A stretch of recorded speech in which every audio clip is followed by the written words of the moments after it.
I mean, the guy's been blacklisted for life. What up, Mike? Toronto. VK on the beat. Check. I'm in Toronto where you wanna get the city love. I'm from Toronto where you wanna get the city love. I'm in Toronto like we wanna get the city love. My city love me back for my city love. Welcome to episode 1486 of Toronto Mic'd. Proudly brought to you by Great Lakes Brewery, a fiercely independent craft brewery who believes in supporting communities, good times, and brewing amazing beer. Order online for free local home delivery in the GTA and beyond. Palma Pasta. Enjoy the taste of fresh, homemade Italian pasta and entrees from Palma Pasta, Peter Gross's favorite lasagna makers. The Toronto Maple Leafs baseball team, the best baseball in the city outside the Dome. Join Peter Gross at Christie Pitts on May 12, 2 p.m. I'll be there too. RecycleMyElectronics.ca. Committing to our planet's future means properly recycling our electronics of the past. The Advantaged Investor Podcast from Raymond James Canada. Valuable perspective for Canadian investors who want to remain knowledgeable, informed, and focused on long-term success. Season 6 of Yes, We Are Open, an award-winning Moneris podcast hosted by FOTM El Grego and Ridley Funeral Home. Pillars of the community since 1921. Today, fresh from court, is Peter Gross. Welcome back, Peter. Thanks, Mike. You sound kind of glum there. How are you feeling right now? Oh, I'm okay. Okay, let's set the table by telling people this is essentially a sequel episode in that you dropped by. When was that? Do you remember when you dropped by? I have it here somewhere. This was on 2 months ago. March 14th, 2024. So on March 14th, 2024, you dropped by. I titled the episode Peter Gross is in a Pickle. And here's a description I wrote. In this 1450th episode of Toronto Mic'd, Mike and Peter Gross discuss why the FOTM Hall of Famer might be up Schitt's Creek without a paddle. This episode we talked for 46 minutes. How can you do the elevator pitch? Okay, we're on an elevator and you need to explain what you told me in that episode, but just to set the table, what happened to you with regards to your insurance and delivering food? Okay, so I'd been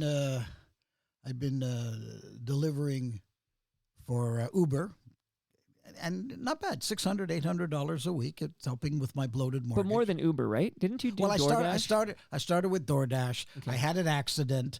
RBC was my insurer at the time. When I told them that I was driving for DoorDash, because as you know, I sometimes talk a little too much.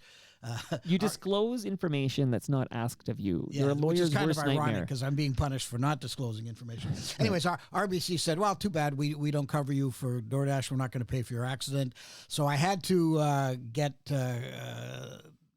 coverage so that I could continue working. Right. And none of the insurance companies want to insure for DoorDash. I can't really explain that, but you can get coverage for Uber. And I secured coverage for Uber with Intact Insurance through BrokerLink. And to this moment, I'm confused about who is BrokerLink and who is Intact. So this is going to come back into play because we're going to talk about what just happened. So tell the listenership. So we're speaking now at 3:11 p.m. on May, what is it? May 8th? May 8th. I thought it was the 9th. You're right. It's the 9th. Yeah. Okay. Peter, come on. This is why you need to lawyer up. Okay. Bottom line is we're talking at 3:11 and at 2:30 p.m., which was only 42 minutes ago, it was 2:30. You had a scheduled court appearance, right? Was that Brampton Court? I don't know where it was, because it was on Zoom. It was a settlement hearing. But that was, Brampton Court isn't necessarily a physical location. Like that was, where did you file your suit? I filed it in Brampton. Okay, you filed it in Brampton. So you had an appearance in court before a judge, and that was done via Zoom. And you did it here in the TMDS basement studio. For which I'm very grateful. Yeah, so we set it up. You look good, by the way. You look sharp. People will see the photo. We'll take the photo. We've actually already taken it. Full disclosure, here we are in court again. But we took it in front of the full-bloomed Toronto tree. So for 1 week a year, the Toronto tree is beautiful, like the full bloom. And we got our picture so everybody will see how sharp you're looking. But you made a court appearance today. You did it in the basement. We set it up so I put a good camera on you. I put the good mic on you, and then I connected via Zoom. And then periodically, we'll talk about what happened. And I pulled a couple of clips. We heard one off the top. The judge was speaking in the cold open there. But periodically, I would mute your microphone and yell advice at you like I was Lorne Honickman. Right? Yeah, I mean, we need to establish that I've sued the insurance company for You to not be renewing. specific though, because we're learning there's a big difference here. Yeah. So you sued Intact Insurance Yes. for not renewing your policy. Yeah. And what I think is more significant is they put on your permanent record something called misrepresent. Exactly. And every time you go to an insurance company or broker or whatever, they see the word misrepresent on your file and they're like, "Whoa, buddy, we can't help you." That is my experience. Yeah. So you're basically, so I'm going to play that cold open again. This is the judge moments ago. I'm playing it again, Peter. You music to your ears. I mean, the guy's been blacklisted for life. So that's the judge, and I'll play a longer clip in a moment that was recorded from this court appearance. But essentially, this misrepresent label on your permanent record is going to follow you until you show up at the doorsteps of Ridley Funeral Home. Well, I hope that's what I'm trying to end. I want that taken off. Okay, you're not trying to end your life. You're trying to end that misrepresent. Well, I'll never be at Ridley Funeral Home because, as you know, I'm never going to die. But that's from previous episodes. We've discussed that. And why? What are the Bodog odds on Peter Gross ever dying? Because I'd like to place a couple of bets on that. Okay, so let's just set the table here and we talk about exactly what happened in court today. There was a woman. We won't name anybody, okay? Because I don't know if we're allowed to record and share this stuff. So there's a lawyer representing Intact Insurance. There is you, Mr. Peter Gross. There is a judge and a gentleman who was from Intact, and we won't name him either. But the four of you were on Zoom for a good, 40 minutes or something, a half an hour. We literally started this episode right away. So surmise for us, because I know what I think transpired, because it's all become very clear to me. But what happened, and then cue up this clip. Well, essentially, the attractive lady from Intact. I don't know what. Listen, that doesn't help you, okay? Yes, okay. She's nice lady. She's aesthetically pleasing. Okay. But would it matter if she looked like a dog's breakfast? No. Okay. No. I retract and she's not that. Peter. She's not your friend. She works for the enemy here. She basically submitted the argument that I was suing the wrong party. When I applied for insurance, I applied with BrokerLink. My understanding is that BrokerLink connects with Intact. Now, Intact closed my file. Intact put this definition of misrepresent on me. Right. I tried to argue that I should be suing Intact because the damage to me has been created by Intact, but both the lawyer for Intact and the judge indicated to me that really I should be suing BrokerLink. So that's okay. So this is the important distinction here, and I'm going to play the clip that you wanted to play in court. I had it queued up to play, and the judge wouldn't let you play this clip. But now that I know this clip is not Intact Insurance. It was BrokerLink, yes. And BrokerLink is a brokerage. So you go to BrokerLink, you're looking for insurance, and they deal with many different insurance providers and try to find one for you. And it turns out BrokerLink lied to Intact. Okay, so BrokerLink is the true party that you should have sued, not Intact. Let's say arguably they lied, or ostensibly. This will all become clear. Apparently they lied. It'll all become clear. I'm going to play a clip. Don't play it. Don't play it yet. Wait, but I'm just going to play the one of you talking to BrokerLink back in the day. Can't we set this up first? Yeah, I think we should set this you're up. Peter first. Gross. You can do anything you want. The reason that my insurance policy was ended, and the reason that I've been defined as misrepresent, is that I did not reveal during this conversation, my initial conversation to get insurance, that I'd had an accident on February the 27th. And my argument is they never asked me properly. And they say, oh, we did ask you properly. And so this is the only segment of the whole conversation in which the BrokerLink agent made any reference whatsoever to a previous accident. Now you can play it. Do you have any unfortunate circumstances where you were not at fault? Someone crashed into you? Yeah, like in the 70s, a guy rear-ended me. I had a beat-up Volkswagen. Okay, so we discussed this the last time you were over, but he distinctly says any incidents where you were not at fault and somebody crashed into you. So my question is, you're not you're the most honest man I know. So you're not hiding anything from us. Like, was there a previous question where he says, No. okay, so this was the only question you were asked of that nature, and you answered it honestly, which is that, no, you went back to the 70s. Something happened in the frickin' 70s, okay? But there were, where you were not at fault, there was no incidents. But I'm curious now, like, was there ever a moment in your mind where you're like, why would he ask me only about accidents I wasn't at fault for? Like, why wouldn't he also ask about any accidents I was at fault for? Or you just weren't thinking about It's that? funny, if you listen to the whole interview, there's a certain level of levity between the two of us. It's almost as if we're trying to amuse You're going each for other. coffee afterwards. You're gonna.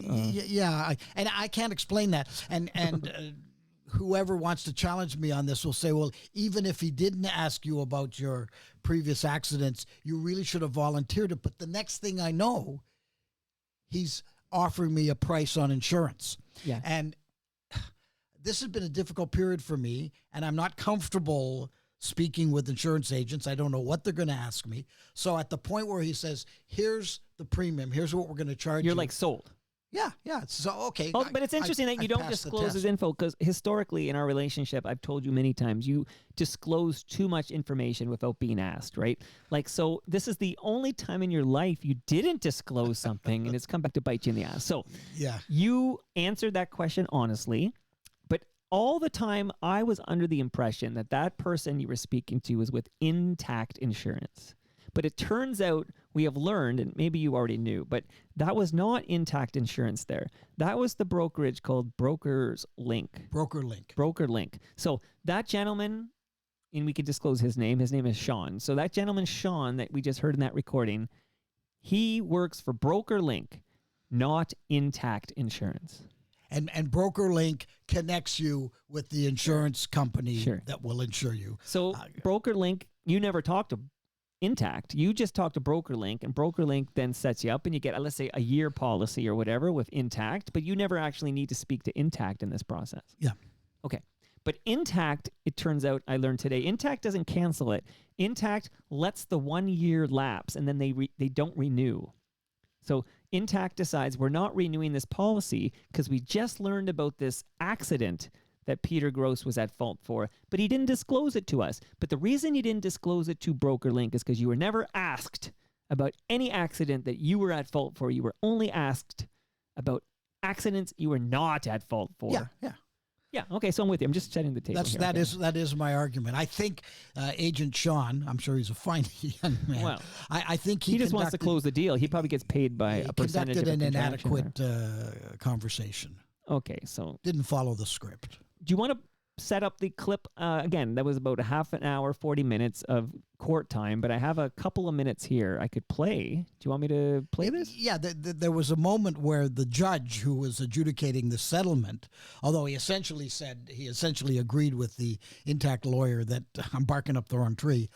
But this was, We'll get to that. I thought this was a remarkable sequence of conversation with the judge Okay, let's listen to offering his opinion. a few minutes from this afternoon's court case, Peter Gross versus Intact Insurance. Here we go. Let's think about what we can do for Mr. Gross. Mr. Gross, like you've been blackballed. You don't have well. First of all, you have a vehicle that you use for personal use and for use as a Uber driver. Well, I did. I cannot drive. I cannot perform that task. No, but you still have a vehicle you can drive for personal use. Yes. And who have you got that with?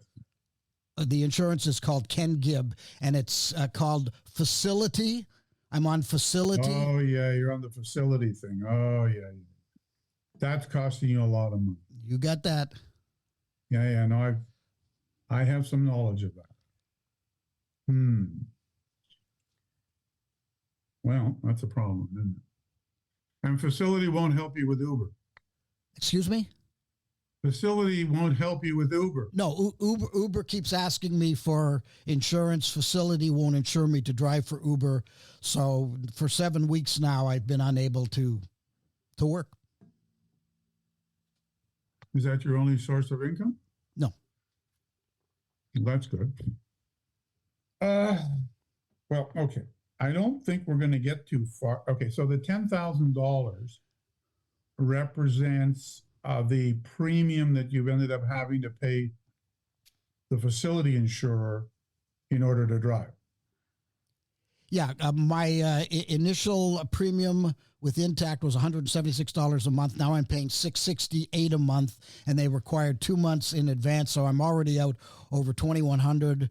And as I've indicated, I sent screen grabs of deposits in my account to a woman named Brenda Paulus to show that I was averaging between $600 and $800 a week driving for Uber. So it's been 7 weeks. You can do the math, what we're up to there.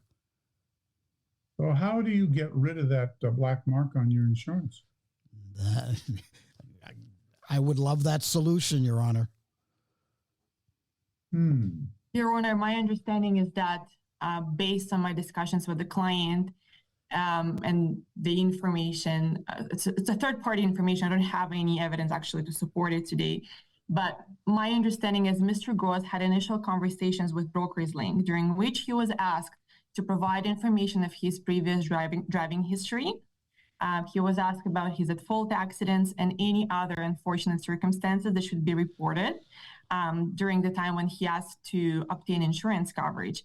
And Mr. Gross did not disclose information that he was in at-fault accident shortly before he applied for the insurance.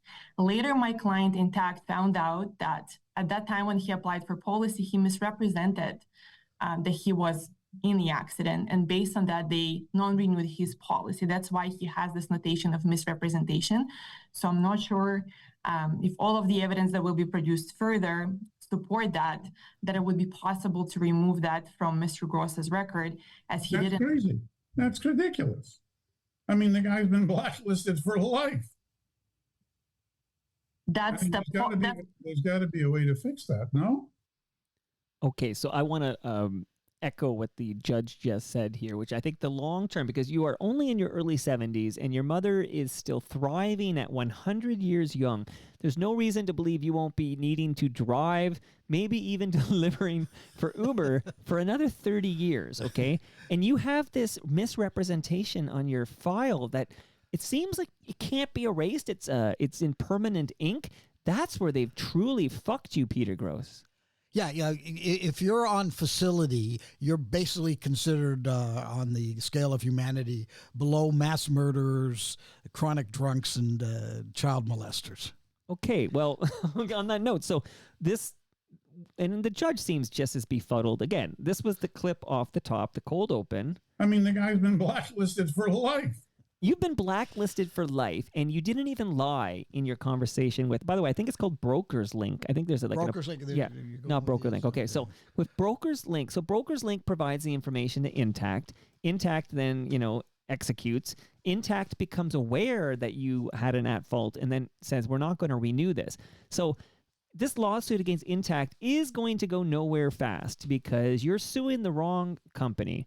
Brokers Link didn't ask you the right questions, then lied about the conversation when they communicated with Intact, and this is why you have misrepresentation on your permanent file. Exactly.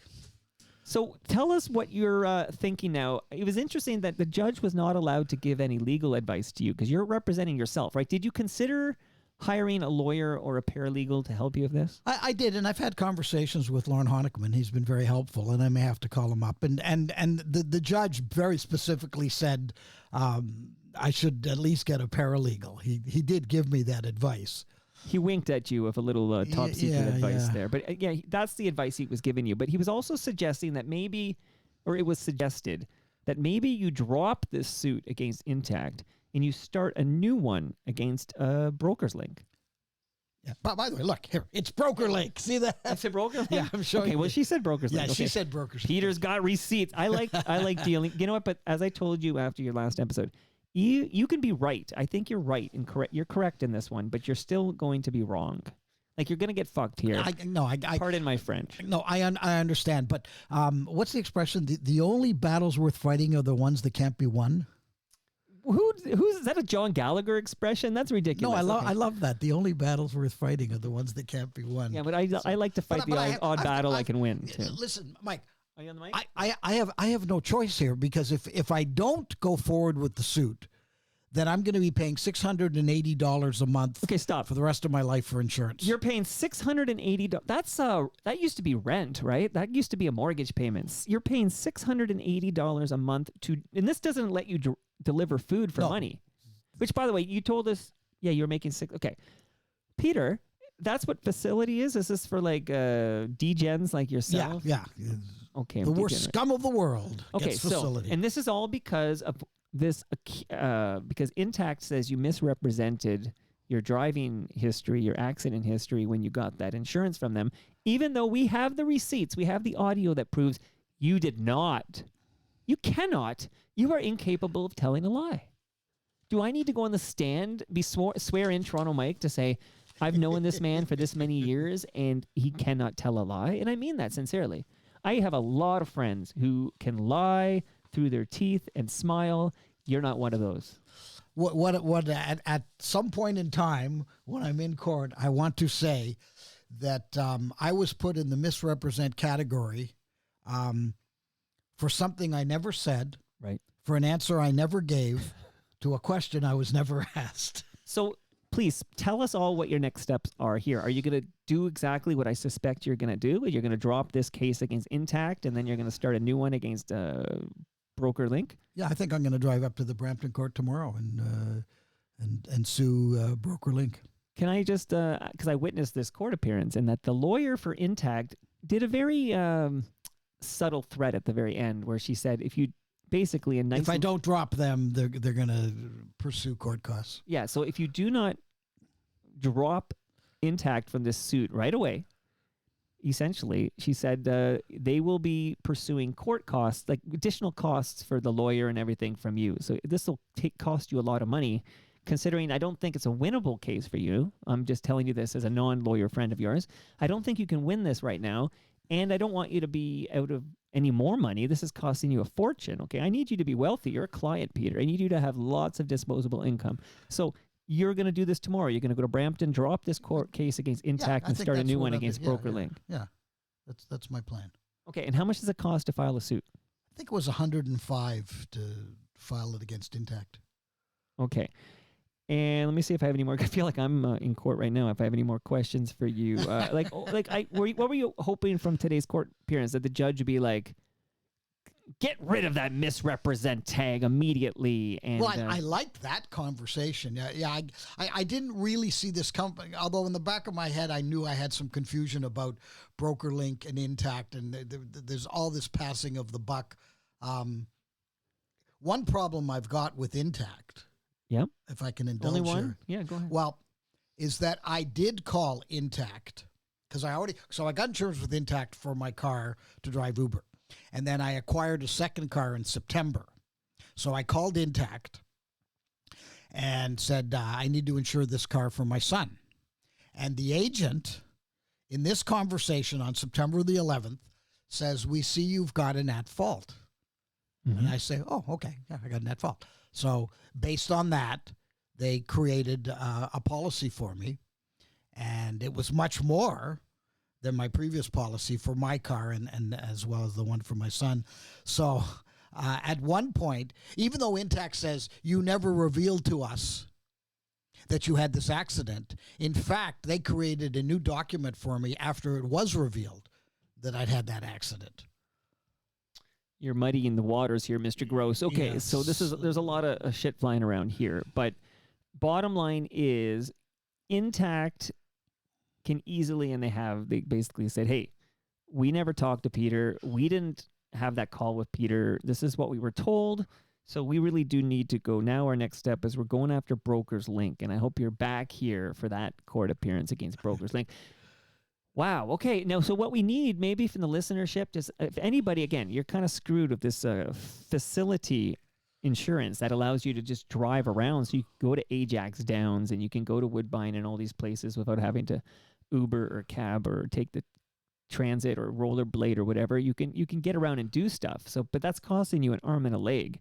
So we do need insurance help here, but you do have misrepresent on your file. But what I think we really need is a paralegal or a lawyer who's willing to be with you on these Zooms and not charge you.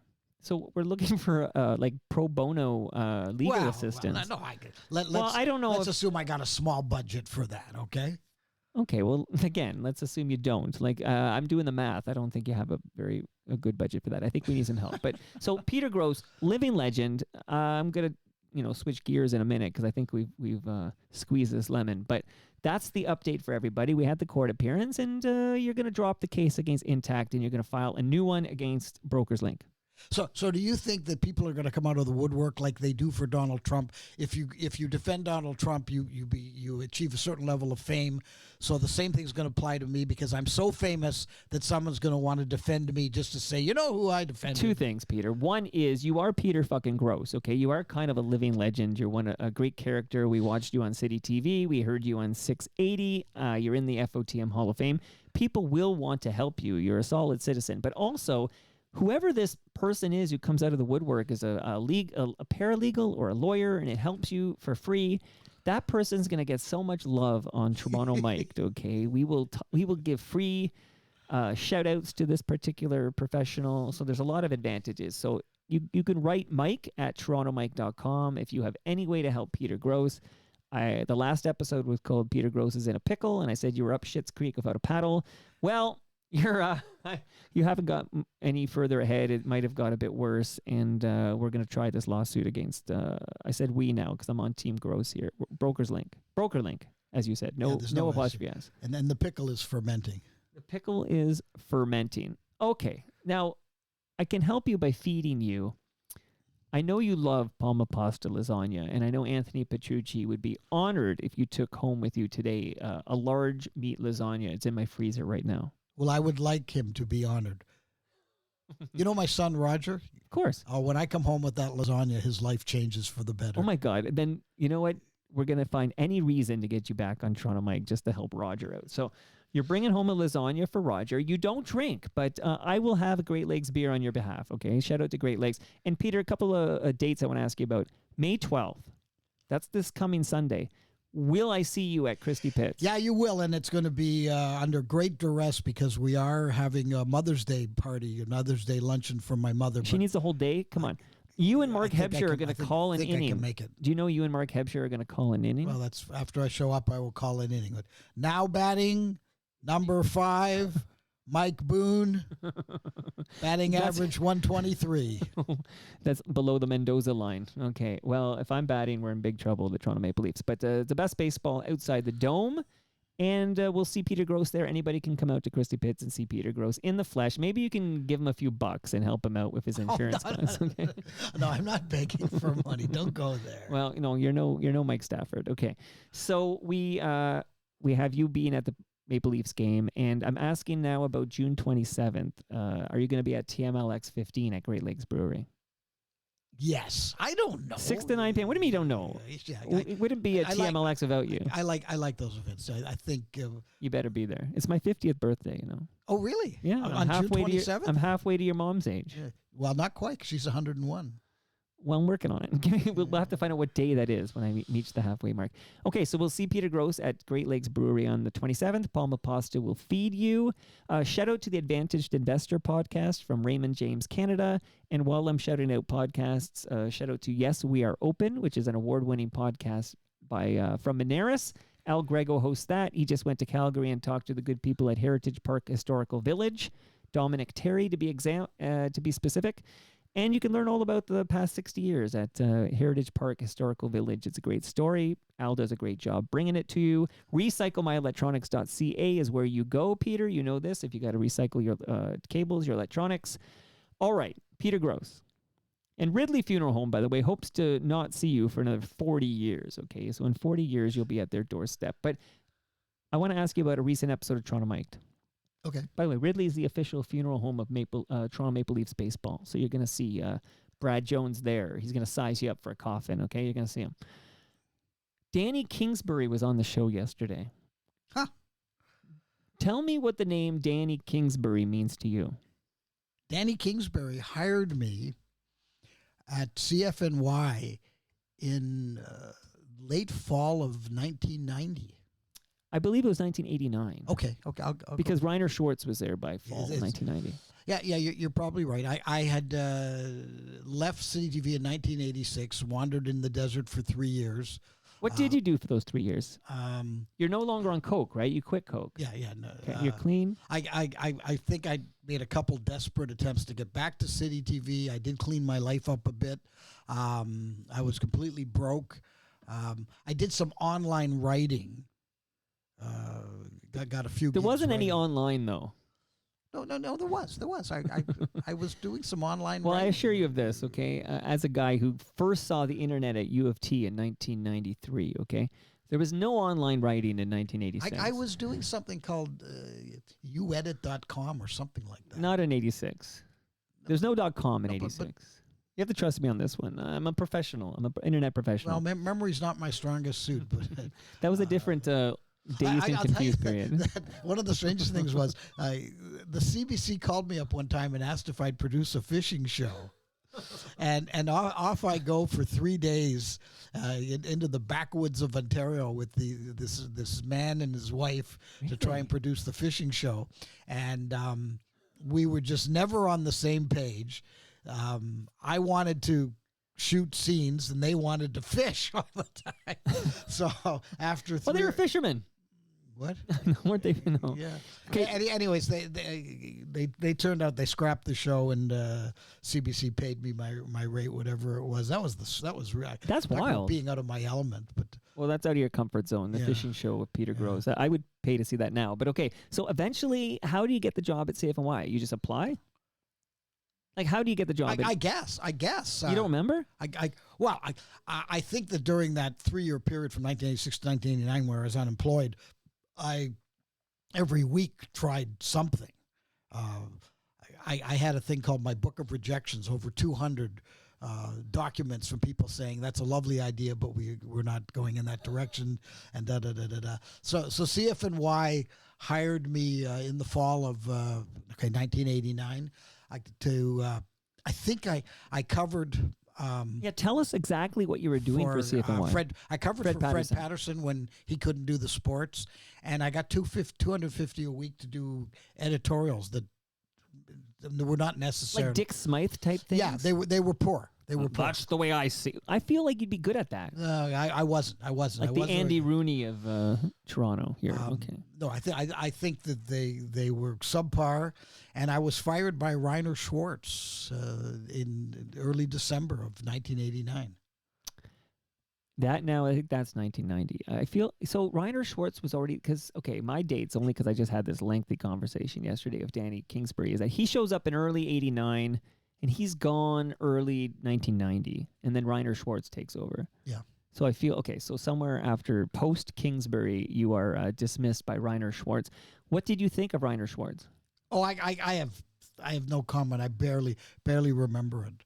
Okay. So And so you're backing up Freddie P. That's amazing. Back in the day, CFOI had like a backup sports commentator. That's amazing. Now, of course, Michael. There's literally there are FOTMs who were in the sports department on. By the way, I'm just because on the live stream, someone's asking about my shirt. This is Wendell Clark, and Wendell Clark will be at Christie Pitts on May 12th. I'll get a photo of Peter Grosz and Wendell Clark. So Mike Hanifin. Do you know this name, Mike Yes. Hanifin? He was also, I feel like he was backing up Freddie P doing sports at CFNY. Anyways, I'm trying to jog your memory here. If you have any memories, any further memories of, did you have any like DJ shifts where you actually? one. Okay, because I Mark think- Weisblatt says he heard that live. It might have been a train wreck. It's probably pretty amusing, but were they so desperate, and I was the only body? They were trying you out. Yeah. Let's see if Peter Grosz can introduce this Cure record or something. That didn't work out, but that was fun. However, I want to put a spin on this. So getting fired by CFNY. Now I'm living in Brampton, and it keeps coming back to this. Well, I guess I got to get in the car and do something. I took out my Brampton taxi license, and the company that I was driving for had a phone receptionist with the loveliest voice. And I got curious and went in and saw this. I'll say her name. It's Zula. And I saw her. And she's a very pretty woman. And I asked her out. And she said to me, sure, I'll go out with you. But you should know I'm 5 months pregnant. Oh. And I ended up She was 19 and I was 40, but we ended up living together for 11 years. I adopted the son, Roger, and produced my daughter, Emily, with her. And even though she's gone on to somebody else and created more children, we're very good friends. We get along very well. We chat from time to time. Okay, don't bury the lead here. You were 40. Yeah. See, I'm still in my 40s, and I feel like an old man here. But okay, you were 40 and she was 19, and you had a romantic relationship? Yeah. That's how you create a daughter, right? Okay. Peter, I didn't know, I've known you a long time. I don't think if I had known this, I'd forgot I knew this, that she was 19. So she was into Peter Gross. And even though she's 5 months pregnant, you guys start living together. And the aforementioned Palma Pasta fan, Roger, is her son. Yes. Okay. Wow, Peter. This is so okay. And you have what's your daughter's name? Emily. Emily. Does Emily live in Toronto? Emily lives 9 kilometers west of me along the lake shore. How come I've never met Emily? Get Emily to TMLX 15. Probably very unlikely. Do we have a good relationship with Emily? Yeah. Oh, yeah. I got very good. I mean, I get Graham, her son, every weekend. Yeah. Well, Graham's played with my Jarvis many times. Bring Graham to TMLX 15. We'll feed him, and he can hang out with Jarvis. They can play Switch or whatever. Okay, so this taxi. It's amazing you heard this voice over the taxi CB radio, whatever the hell it is. You hear this voice, and you're like, I love that voice. I want to meet this woman, and you end up procreating with this woman. Yeah. Peter, okay, look at that story that just came out. That was, this court case was worth it just to get that story. That's wild. I know. Okay, it's a podcast. You have to talk. Okay, let me close by asking you about our mutual friend, John Gallagher. Well, he phoned me today. Phoned me before I came here. Did you record that call? No, I did. I want to hear that. Although there's something magic about John Gallagher. He's on all the time. And it's called cocaine, Peter. No, I don't think he's on cocaine. He drinks occasionally. He kept referring to a Ram commercial that he's doing. He's doing something. I get notes about it. And he told me a story about meeting Lee Iacocca. Yeah. So he was on the Live Eye with City Pulse many years ago, and Lee Iacocca was in the environment, and he did a pop with Lee Iacocca, and now he says, and now I work for Lee Iacocca because he's doing a Ram car commercial. Did he talk about a reunion, maybe a Gallagher and Gross Save the World reunion, or maybe even a hit on Toronto Mic with you? No, I meant to bring that up, but it's hard with Gallagher because he controls the conversation, and he wanted to talk to me about the Kentucky Derby. I don't know if you're following what happened in the Kentucky Derby. It's fascinating. Well, I only know because I'm a big fan of Down the Stretch, the definitive podcast for horse racing. I know that. Tell me if I'm right. Somebody cheated. Like held back a Japanese horse jockey, and there's a cultural custom amongst Japanese horse racers where they will not contest a result. Do I have any of that right? Well, kind of close. It was an extraordinary finish. The horse that won by a nose. The second place horse was a nose ahead of the third place horse. And as they're coming down to the wire, the second place horse and the third place horse are very close. And the jockey on the what turned out to be the second place horse, Sierra Leone, the jockey's name is Tyler Gaffalione. He's a terrific jockey. But you can see he stretches out his left arm and is pushing against the other horse. Right. So there's two narratives there. One, was he pushing against that horse because the horse was bearing in and he was being defensive, or was he pushing against the horse to get an advantage? Well, however you cut it, the rules are very clear. If a jockey uses his arm or hand to touch any part of the other horse or jockey, there should be a disqualification. The third place horse is a Japanese-owned horse, trained by a Japanese man, ridden by a Japanese person, and the Japanese, because of their honor, do not like to lodge a foul against another jockey. And in fact, the Japanese jockey said afterwards that whatever Gaffalione did with his hand didn't affect it didn't slow his horse down. But the real controversy here is that regardless of what the jockeys thought, the stewards should have launched an inquiry and looked at that. And there is sufficient evidence that the Second place horse should have been disqualified and placed third because the jockey did place his hand on the other horse.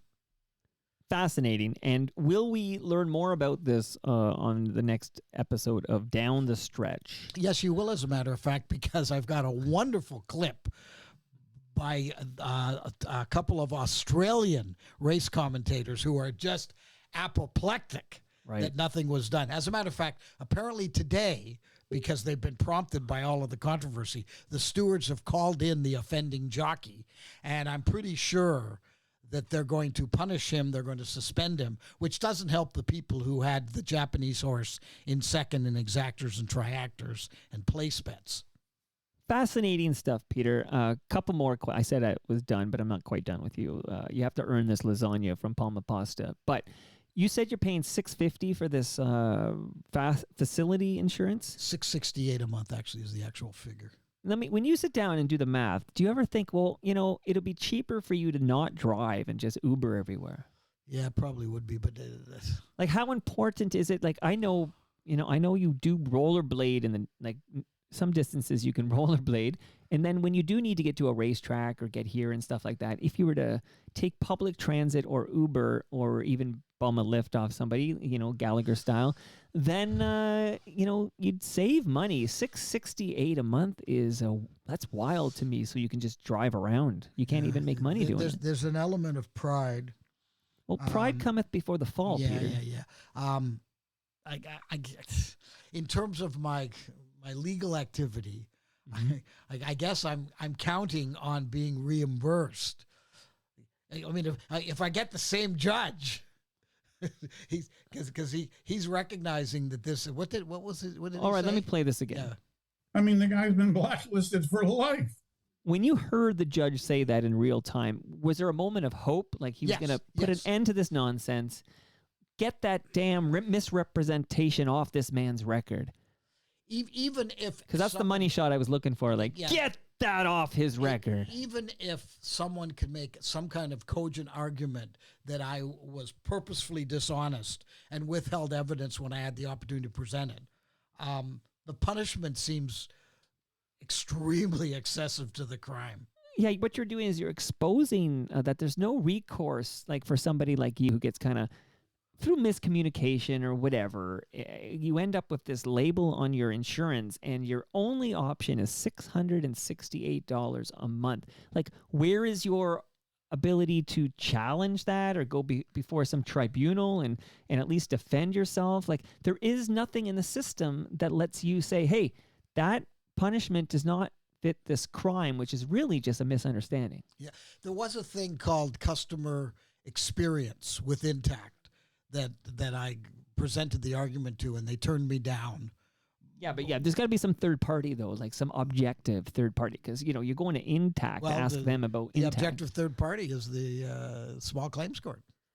Except you got to sue the right people. Okay, so, and I'm not even sure at the end of that lawsuit, it's not like if whatever happens with BrokerLink, it's not like BrokerLink can get that label removed from your insurance. Like, I think we have a bigger problem here, which is how do we get rid of this misrepresent label on your permanent record?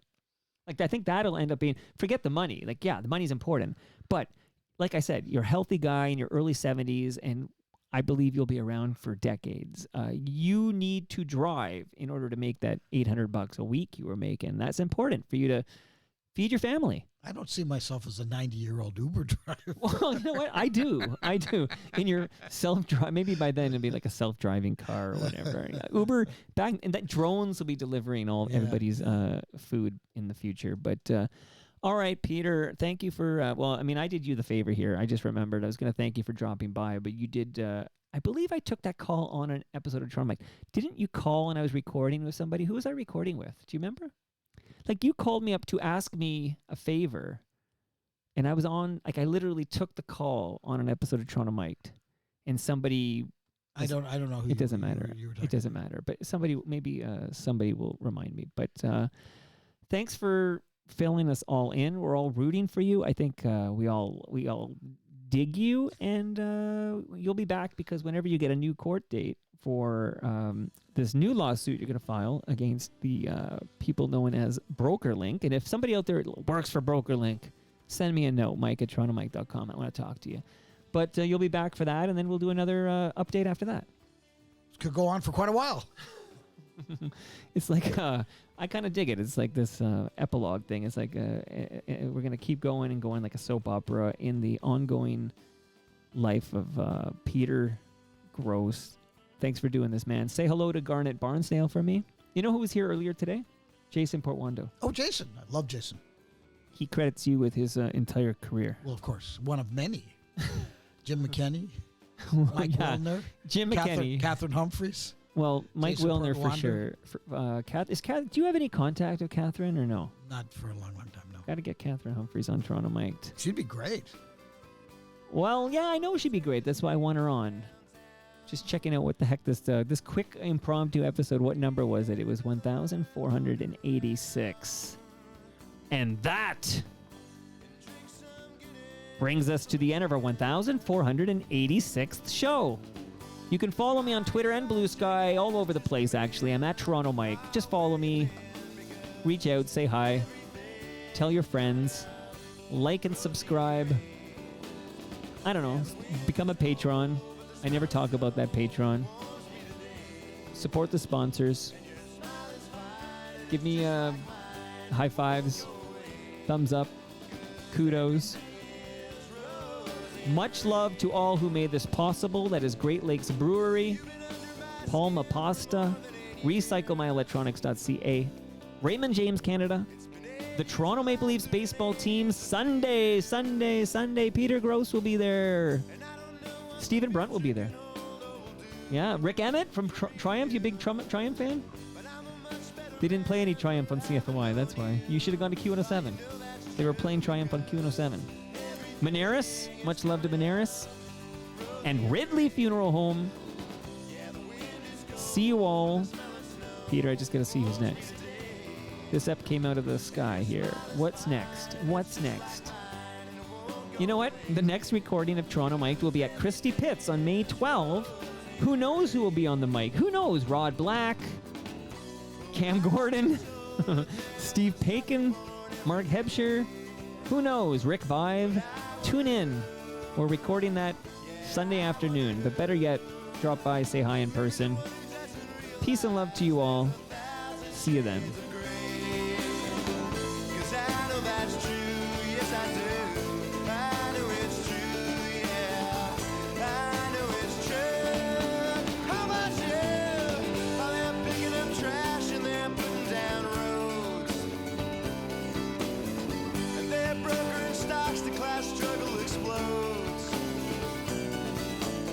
And I play this guitar just the best that I can.